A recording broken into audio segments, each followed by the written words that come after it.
Well, after spending the past couple of years avoiding the PCC craze, I finally drank the Kool-Aid, went to the dark side, and I picked up the Palmetto State Armory.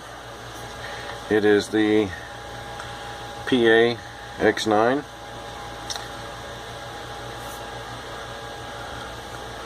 That's what it looks like. Key mod rail. Billet lower. Standard AR upper.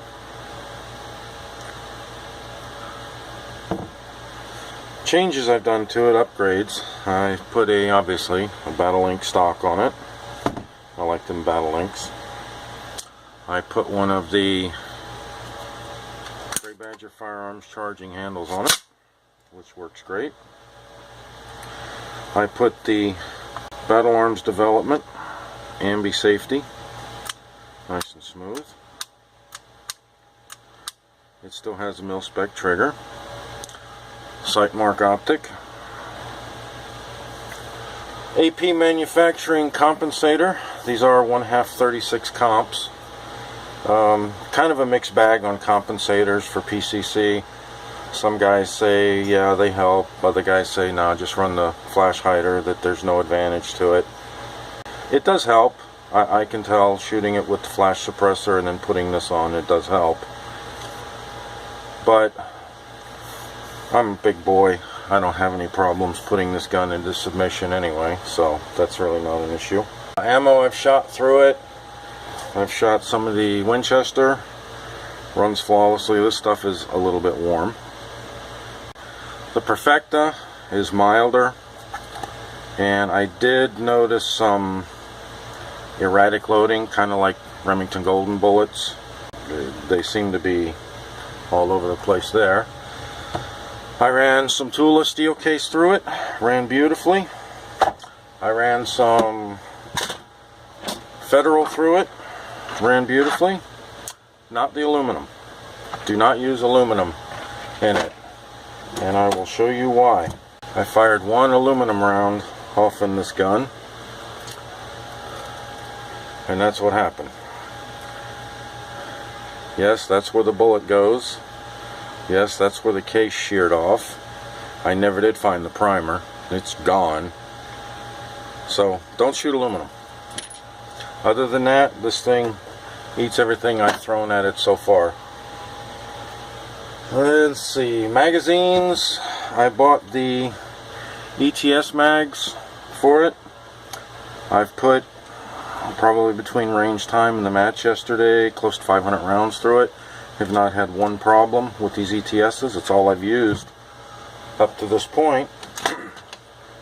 I have bought from Midway, I just got them Saturday, I bought the Glock 33 rounder, which is actually a 31 round tube with a +2 base on it, and I bought a 17 rounder. And I ordered from TACCOM. They have what they call a magazine splice.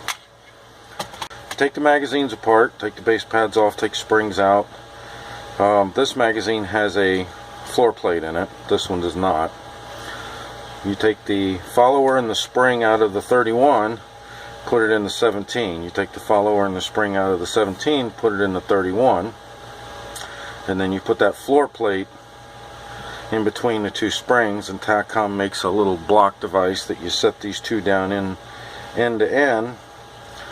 And then it's got a cap that snaps over it and like 6 screws, and it turns it into a 48 round magazine.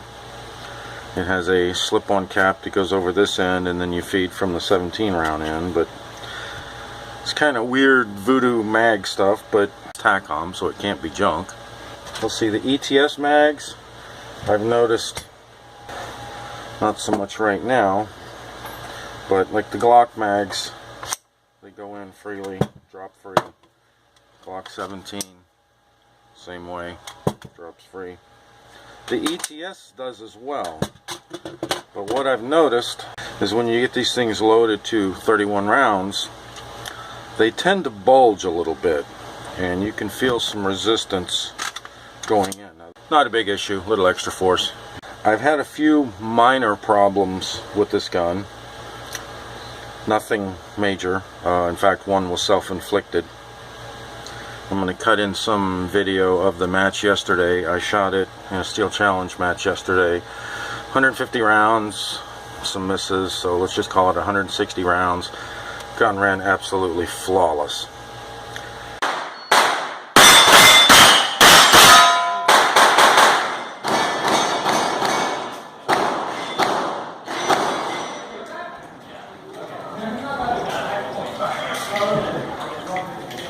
Ready? Are you ready?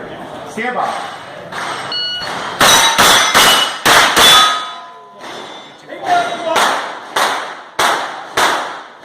Ready? Are you ready? Stand by.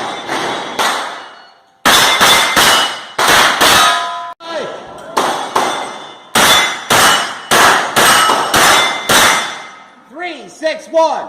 3, 6, 1. Ready? Stand by.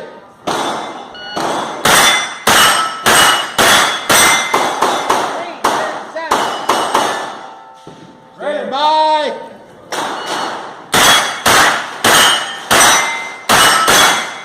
3, 7, 2.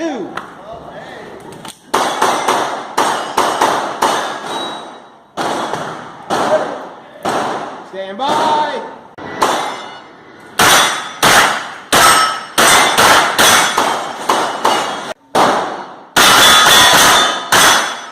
199. 199. Ready? Stand by. Out. 222. 2. 9 millimeters. 2. Let me see that. 222. 222. 22. Ready? Stand by. Nice. 206. Stand by. 195. 195. You're clear. Ready. Stand by. 3 even. 3, 0, 0. Ready. Stand by. 282. 282. Stand by. Stand by.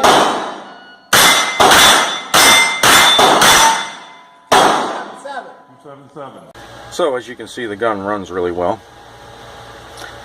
What I had done was I put a jarred 3 pound, the ARJ straight trigger in this, and I had the notorious failure to reset issues. So I had to pull it back out, and I put the stock trigger back in. Spent about 3 hours on a really nice polish job. I put JP trigger springs in it, the yellows, and I put trigger adjuster in it, and got it down pretty nice. No take up, little bit of creep, and then it breaks. And the reset, positive click, a little bit of travel to the reset, but still nice. I put this on a trigger scale yesterday, and it was just over 3 pounds. These are billet lowers. I did have a problem with the bolt catch. If you'd lock the bolt open, and if you'd just lay the gun down with any kind of bump at all, it would come off the mag bolt catch and slam forward.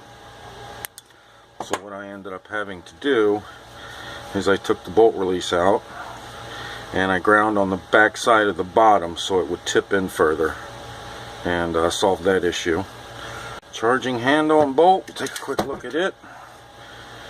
They are kind of an odd duck looking bolt. This thing's filthy from shooting it yesterday, but as you can see, the PSA G9 hybrid bolt. This bolt is supposed to work on Glock or Colt mags. I bought the Glock. The charging handle, I've put about 500-ish rounds through it. As you can see down in there, really no wear on it yet, except right here where it snaps into the upper. So I'm not really going to lose any sleep over that. Anyway, nice gun, guys. If you're thinking about getting one, check them out. They run well. Alright guys, take care. Catch you next time.